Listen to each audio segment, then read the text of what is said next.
afternoon. Welcome. This is Mattie T, aka Sir Pancakes, and the start of hopefully will be something very special. Bangin' Sports TV, we're going to start doing our own sports podcasts.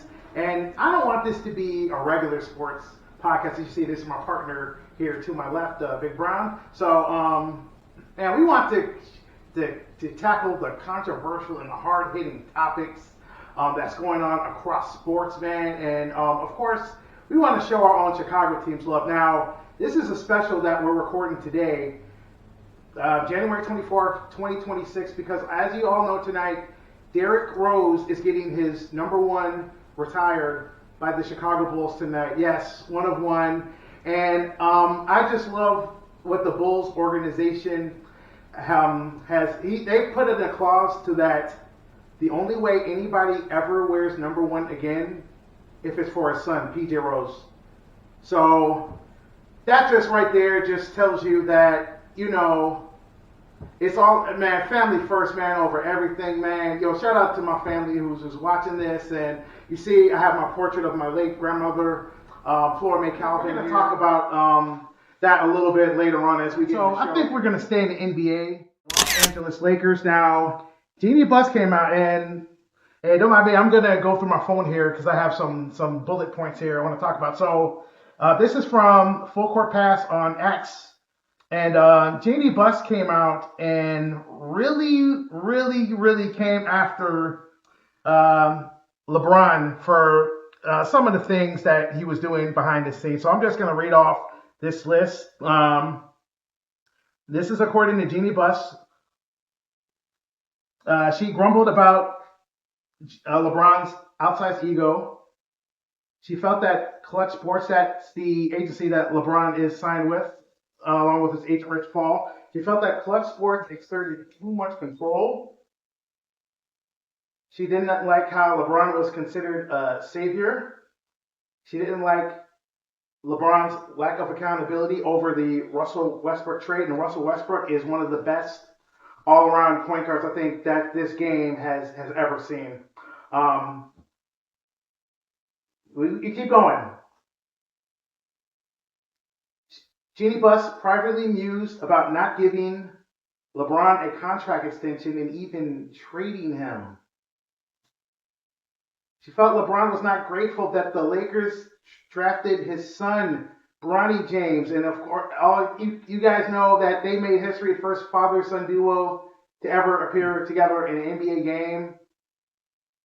So that right there is crazy. And then finally, begrudgingly gave him a contract extension, fearing a bad PR hit. So it sounds really messy what's going on between Jeannie Buss and LeBron. And LeBron had a response, and it was a fiery one. And pardon my French. So some of the this quote that LeBron has does have some expletives. Now, we do have Big Brown here. He has the dump button ready for this, but I'm just going to read it straight up as quoted from LeBron himself. So LeBron was asked yesterday.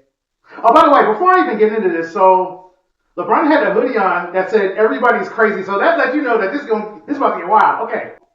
LeBron's response to being asked is this, as in the Lakers, where you want to finish the season. Here's LeBron's response. I'm good. Everybody's crazy. Everybody's fucking crazy. I don't really care about the reports, to be honest. At the end of the day, when I came to this organization, my whole mindset was about restoring excellence. And I was able to do that along with 16 other guys, winning a championship here. That's always been my mindset. Quite frankly, I don't care really about articles. I don't care about podcasts and all that type of shit. I'm 41 years old and I watch golf every day. At the end of the day, how I represented this franchise and what I wanted to do to represent the franchise has been with the utmost respect and honor and dignity. I would say loyalty. I mean, shit. I play here longer than any other franchise I've played for, besides Cleveland, and I was a 7 and a 4. So I think he's really feeling some sort of way about Jeannie Buss. But here's what I have to say to LeBron. Hey, man. First of all, man, you're obviously one of the greats of all time that this NBA has ever seen. And I don't know if anybody's ever going to come into the NBA and have the type of impact that you had doing everything, whether it's scoring, whether it's rebounds, assists, and all the great chase for Iguodala Game 7 of the 2016 NBA Finals. But here's what I have to say about this. You have to remember what franchise you're on. You're playing for the Los Angeles Lakers. That is a franchise that bases their success on championships won. Now, you had your comment in there that you were able to get into a championship. That's all nice and all, but you have to remember what year this is. This is in 2026. That championship came in the bubble year in 2020. And if you talk to people online, they will refer to that as a Mickey Mouse ring. I'm not going to do that because I feel that all championships are earned. And here's another thing. The record that LeBron has had with the Lakers since winning that championship, 12-20. And that is not going to cut it for a Lakers franchise that just expects greatness, man. And I wish Kobe Bryant was still alive because I know Kobe would get you aside, talk to you one-on-one, and really show you what the true meaning of the game is, man. There never can be an iron team. You got to do whatever you can to help your club. And the All-Star voting came out. This is the first time that LeBron is not going to start an All-Star game since 2004, man.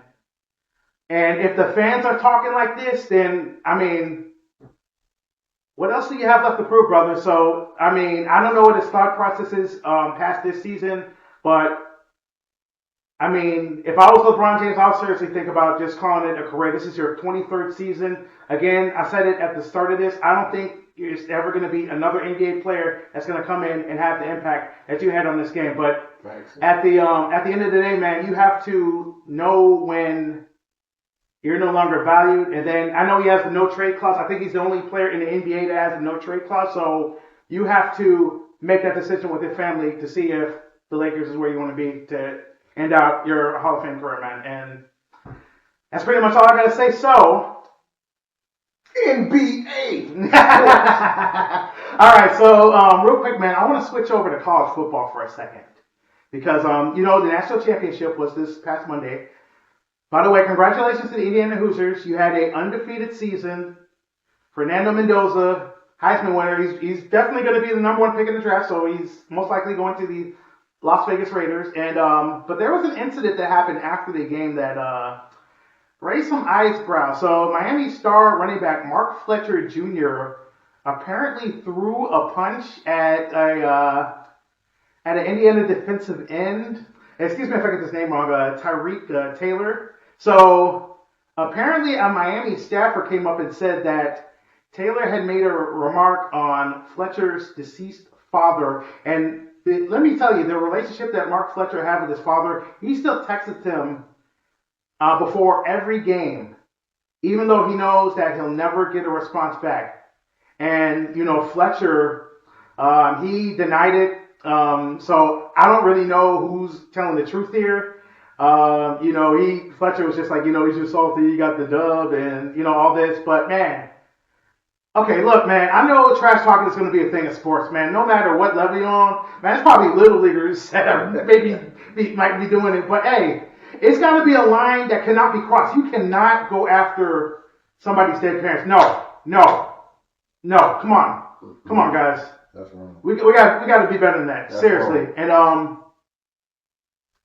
let there be a lesson to all the future collegiate athletes that will play national championships, man.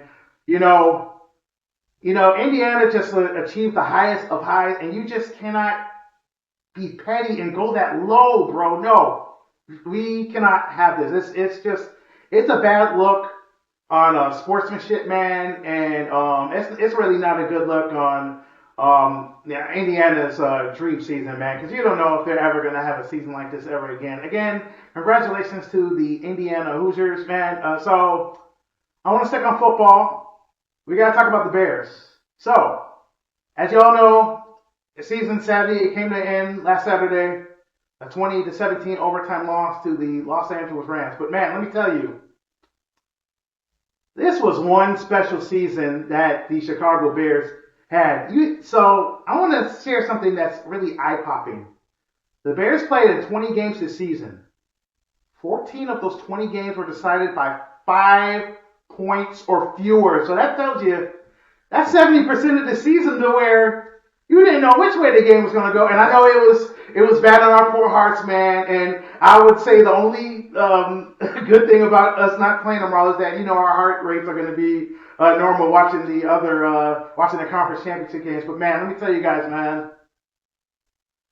I'm so proud already of what Caleb Williams has accomplished in year 2. I'm so proud of what Ben Johnson has done as a first-year rookie head coach. I really feel that Ben Johnson is going to be a serious candidate to win the not rookie of the year, coach of the year honors, and that will be revealed the night before Super Bowl 60 in Santa Clara, man. And I just want to say to Caleb, look, that 4th and 4 play he had, that was one of the wildest throws I think the NFL has seen in the last decade, man. And even with that, you saw people in the comments, oh, but he threw 3 picks, but he lost the game. Well, let me say this. I want to say this. Aaron Rodgers had 2 Hail Marys in one playoff game 10 years ago against Arizona. He lost that game. So are you guys giving Aaron the same flack that you're giving Caleb? And if not, then can't even talk, bro. No, I'm not having that. I'm not having that. No. So, you know what, man? Yo, Caleb, man, he's got some great things that he's going to accomplish with our organization. And I said it when I did my recaps. I feel like he's going to spend his whole career in Chicago or whatever the team moves. I don't care. He's going to be a Bear. That's all that matters. I don't even care if they move to Indiana. He's going to be a Bear. That's all that matters. And we got to show up twice as hard for him through the failures than we do for his success. Because when you win you win MVP Super Bowl, everybody gonna be tweeting you. But what about when you don't have that good of a performance and the season ends? I don't feel like many people are gonna show you love, So I actually reached out to him. I tweeted him personally, and they are so quiet through success. I said, I always say this, man, you can use this. It don't even have to apply to sports. This applies through life. The greatest comeback is 100 times more stronger than the setback. So Caleb, keep your head up, King. You will be back here. You got more crazy, unbelievable plays to make, and you got deeper playoff runs to make in a Bears uniform. Bear down. Comments. Man, I want you guys to tell me what this season personally meant to you, man. Seriously. Because this was a roller coaster. I know it didn't get the end result we wanted, but it's going to be one that we remember for a really, really long time. So, man, my last topic for today, we have to talk about the crazy drama that is going on in Buffalo. So the Bills, as you know, their season came to an end a week ago, losing 33-30 in overtime to the Denver Broncos. Now, a lot of folks around the league felt like this could have been Buffalo's year. No Patrick Mahomes, no Lamar Jackson, no Joe Burrow. I think people thought that it could have been a layup for Buffalo to reach the Super Bowl, but I'll just say it. When you lose the turnover battle in the postseason and in a close game, it is so difficult to overcome that and still win. And the Bills, boy, they have had quite the week. So Sean McDermott, their head coach, was fired on Monday, and there was a report out that McDermott went to Bills ownership, and he was challenging both the owner and the GM to get them help for their star quarterback, Josh Allen, because nobody knows if Allen's going to have this good as a path to get to the Super Bowl ever again. Because, Patrick Mahomes is loading back up. Lamar Jackson's got a new coach. Joe Burrow, hopefully he is healthy and he is able to, lead the Bengals back to the playoffs and get competitive. So, the Bills, boy, they had some drama going on. So, Bills owner Terry Pegula was having a press conference, And, this is your typical end of season press conference. They had just fired Sean McDermott, and, you expect them to talk about what they want in their next head coach. However, it took a very, very weird turn. So Terry Bagula said, quote, in the quote, I'll address the Keon situation now. Keon, they're talking about their second-year wide receiver, Keon Coleman, out of Florida State. Now, he's definitely underperformed thus far in his NFL career. But let me point out, before I even finish the rest of these comments, that he is under contract for next season. Okay, so hold on with me. Okay, I'll address the Keon situation. The coaching staff pushed to draft Keon. This is from the Bills owner that's saying this. I'm not saying Brandon, who is the Bills GM, wouldn't have drafted him, but he wasn't his next choice. That was Brandon being a team player and taking advice of his coaching staff, who felt strongly about the player. He's taken, for some reason, heat over it, and not saying a word about it, but I'm here to tell you the true story. So, okay. This is this is so messy. And for the Bills ownership to say this, when you're about to move into $2.2 billion new Highmark Stadium this fall, and you're going to say these comments, I mean, are you trying to purposely lose season ticket holders? Dude, come on. Look, I don't even care if your net worth is worth billions of dollars. There has to be decency and there has to be protocol into how you talk to the media about players on your roster. And I mean, I know Bills fans are fuming for him really throwing Keon under the bus like that. Keon, man, I would not even visit the Bills facility anymore. Just handle everything through your agent. Hopefully you can find a trade partner. And I really hope whatever team you go to, man, I hope the ownership really appreciates you.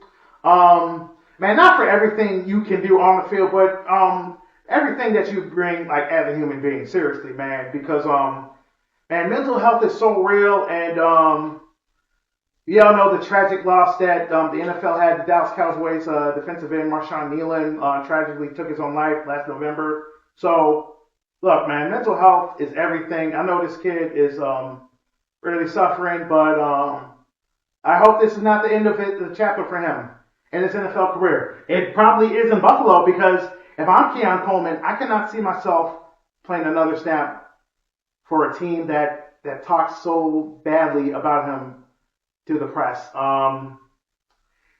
And I feel like this could really hamper their coaching search. Now, I will say one awesome story I think that's starting to develop over the last couple of days. Now, the Bills have been talking with recently retired quarterback Philip Rivers. Rivers came back for a second tour of duty with the Indianapolis Colts. Unfortunately, he was not able to reach the playoffs with them. But, hey, Rivers said, why not throw my hat into the head coaching ring? And, hey, I say this, Jim Harbaugh was an NFL quarterback, back in the 90s, coached the Chargers. Now he played for the Chargers. Now he's coaching the Los Angeles Chargers. So you just never know. If you guys don't think that a quarterback would be a good head coach, Harbaugh did lead his Chargers to the playoffs, and I know they had a lot of offensive line issues and failure to protect Justin Herbert, but they made it. I mean, all you need is a chance in the tournament to really make some magic, and we'll see if the Bills take him seriously. And for Philip, if he doesn't get that head coaching job in Buffalo, hopefully he can go back to his old high school and make some more memories. And it was really awesome, as a fan of the game, just seeing him come back out there and just play and just really go through all the motions again of being an NFL quarterback. Yeah, Gummit Phillip, I appreciate you. That's the way he was talking on the field. He was running down the trash talk without even cussing, man. Phillip, man, I appreciate you, man. Just thank you for all the joy that you brought to this game. And now I can really say that since there's no chance of you throwing on the helmet, man, enjoy retirement, man. Whether you coach in the NFL or high school, whatever, you enjoy this, brother. All right, so, man, to wrap this up, so we had an iconic and legendary Chicagoland sports radio icon passed away just yesterday. If you are a fan of 670 The Score in Chicago, he goes by the name of Terry Boers. And I'm just going to read some of the tributes that are already out for him. So this first one is from Chicago History's Facebook page. And here's what they had to say. If you grew up a sports fan in Chicago in the 90s and on, this legend was part of your regularly scheduled program. Terry Boers was one of the original hosts when the Score launched in 1992. He is best known for his 17-year partnership with Dan Bernstein on the Boers and Bernstein Show. Their afternoon show became a staple of Chicago sports culture, famous for segments like Who Ya Crappin'? And its blend of biting wit, and deep sports analysis. Boers' career took off when he unexpectedly took over the Bulls column of the Chicago Sun-Times in the early 1980s. He covered the rise of Michael Jordan and the 1990-91 championship team, providing deep dives into the impact of Phil Jackson and the team's mental toughness after losing to the Detroit Pistons in 1990.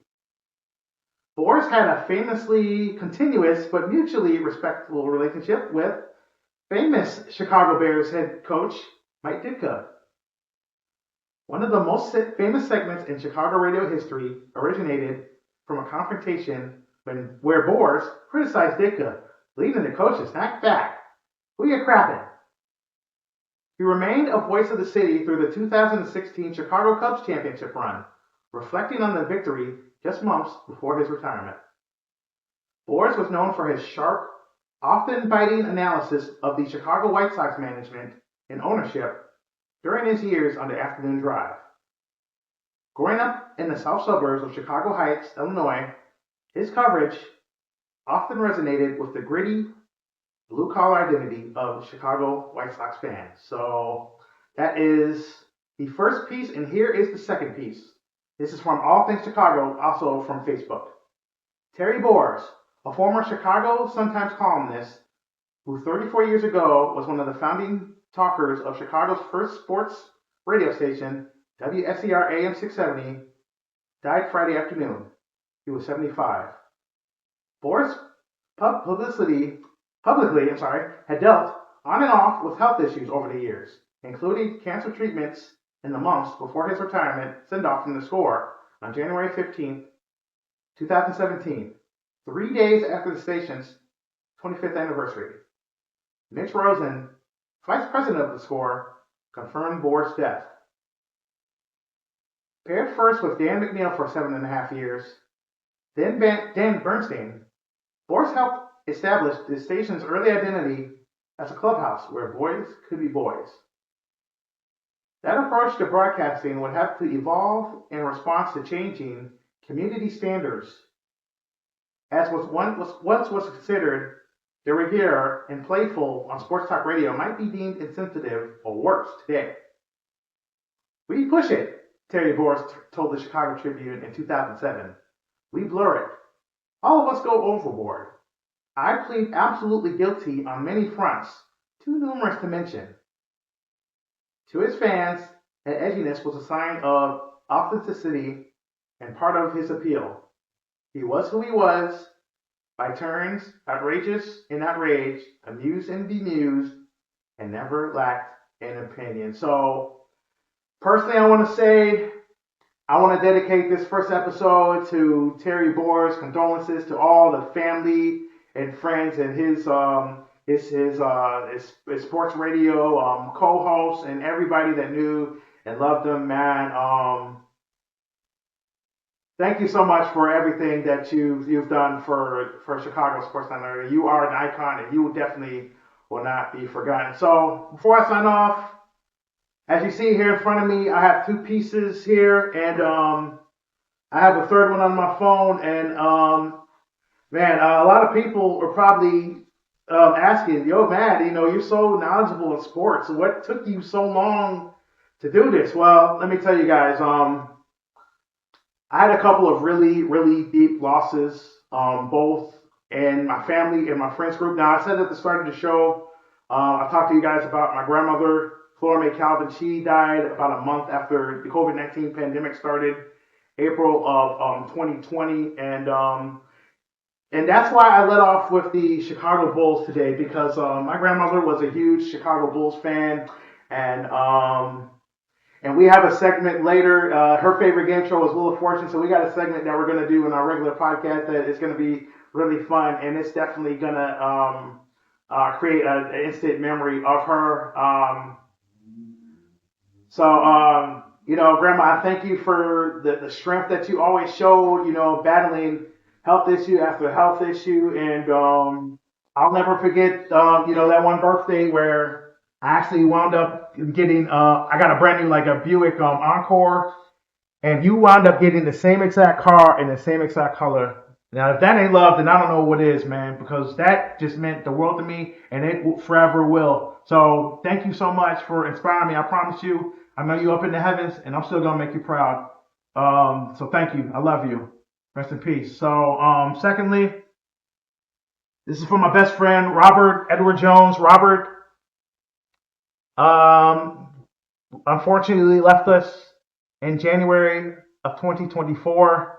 But let me tell you, this man was in my life for 30 years, and he loved sports, man. He was such a huge Michael Jordan fan, and he loved Michael Jackson. He loved the Tupac, man. And, man, we had so many times where we went to Buffalo Wild Wings, and we were watching games and stuff. So, man, Robert, thank you, brother. Thank you. You don't even know it, but you gave me the inspiration to start this, man. Seriously, man. One thing about this piece too, I personally went down to Belize in September of 2024. It was 8 months after he died, and I went down and got this. I had to get this for him, so I'm gonna keep this forever, man. No matter how many moves I make, I will never ever lose this, and you're always with me, no matter where I go, no matter what I do. I love you, man. Rest in peace. And finally, on my phone here, this is a picture of me and one of my other good close friends, Richard Garcia. This April is going to be the 3-year mark of Richard's passing. I'm not going to go into details, but he did go missing. It was about a 5-week search, and he was found in the Chicago River. And Richard was such a huge Chicago sports fan that it's impossible for me to watch any sports without having him on my mind. So I know that he would have been so proud of what the Cubs did this past season, getting in the playoffs. They beat the San Diego Padres in a Game 3 do or die, winner move on, loser go home. They did that on his birthday, which is October 9th. I put on his Facebook page earlier that day that I said, hey, Richard, we're going to win for you. And we did. And I know that we came short against Milwaukee, but hey, we reloaded. The pitching corps is much deeper than it was a year ago, and we're ready to run it back, Richard. So let me tell you, man, I think the Cubs are really going to make you proud and make everybody proud, And also I want to say about Richard, man, I even did minor league games with him, man. I did Chicago Dogs games with him and Chicago Wolves. I mean, no matter the team, I don't care if they're minor or major, this man showed so much love. Man, he even took a train ride, I think an hour and a half, just to see the Rockford Ice Hogs play, man. It's just true dedication. I know he did road trips for the Chicago Dogs. I know me and him were talking about making a trip to Atlanta to see the Cubs and the Braves, man. And I still might do that trip, man, in your honor. But let me say this, that I think a combination of all these 3 people just finally gave me the inspiration to be like, you know what, Matt?